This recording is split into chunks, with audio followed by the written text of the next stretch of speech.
I went back to school recently. I'm taking a creative writing class. And the first story I wrote was about a Russian submarine captain who falls in love with a mermaid. My teacher didn't like it. He thought it was stupid. He said, "Write what you know." My second story was about a creative writing teacher who urges his students to be less creative.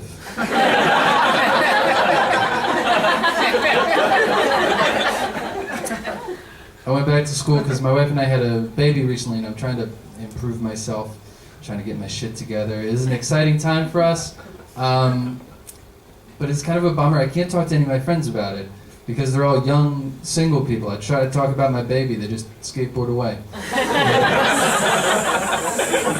have no interest. I lost a whole bunch of friends. All my single guy friends, I lost a bunch of them as soon as I got married. They started making fun of me.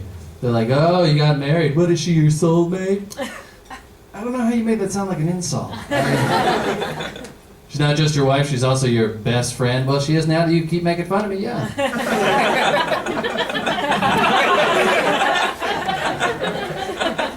It's too bad because I'm excited, but I got nobody to talk to about it. We were so excited when my wife was pregnant. We bought this chart that showed us how big the fetus was at each month of the pregnancy.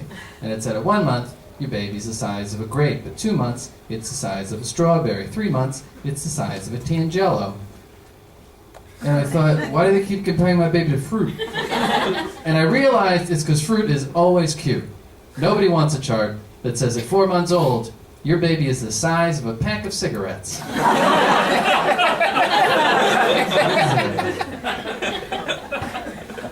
So instead, your baby's the size of a kumquat. Well, now I need another chart of exotic fruit sizes.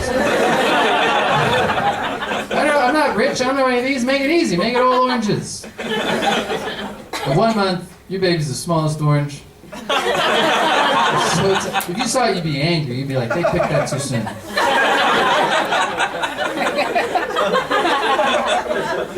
At 3 months, your baby's like a normal orange. 6 months, you would ask the produce guy, do I have to pay more for this orange?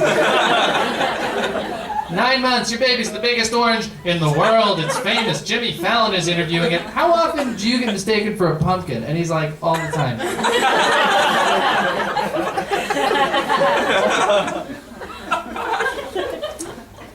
Friends do not care.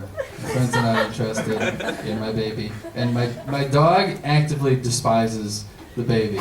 Because the baby's getting all the attention the dog used to get. Like, we used to throw him birthday parties and dress him in little outfits. A lot of people say that a dog is a practice baby, and I think they're right.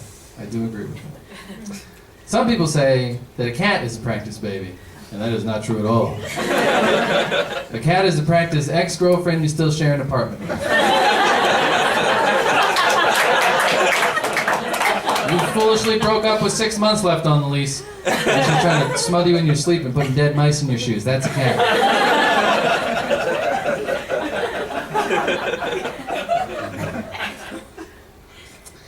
I'd like to make some new friends, but it's hard. I get so nervous talking to new people and I just freeze up. I was at a party recently and I was talking to a stranger and I wanted to tell him a joke to break the ice, but I was so nervous. The only joke I could think of was this old dirty joke. What's the difference between jelly and jam? I can't jelly my dick in your ass. I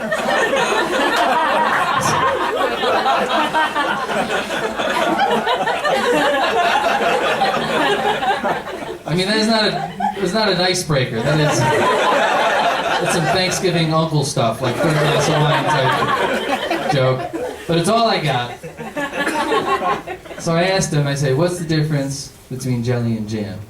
And he said, well, the difference lies primarily in the means of manufacture. Jelly is made by taking fruit, heating it up in a warm cauldron, slowly stirring it. You gotta stir it the whole time or it's gonna get burnt. Now, as you're doing that, you want to add pectin. Again, at a constant rate or it's gonna get lumpy. Now, this whole time, you're losing moisture, so you need to replace that with either water or fruit juice. Jam is much easier to make. You just take fresh fruit, mash it up, and add sugar. And I said, I can't jelly my dick in your ass.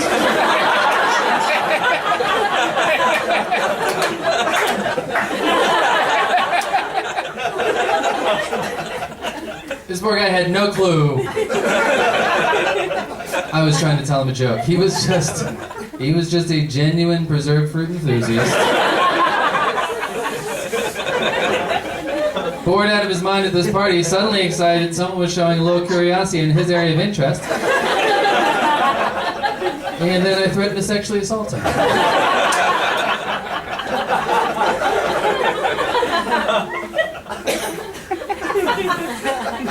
I'm getting so desperate for friends. I'm just going to crowded places and looking like I know directions.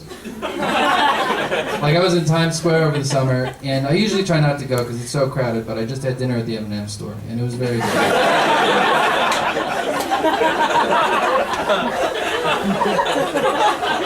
I bump into these tourists, and they ask me, "You live in New York, what's a fun thing to do here?" Now, one of my favorite things to do in New York is visit the Metropolitan Museum of Art. I love the Met.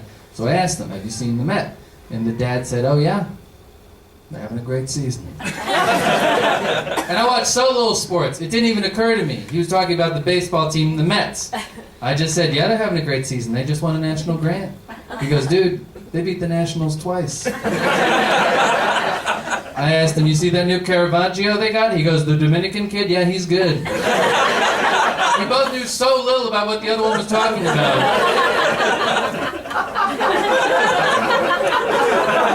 It was a fantastic conversation. Thank you very much, guys. It's been a great audience.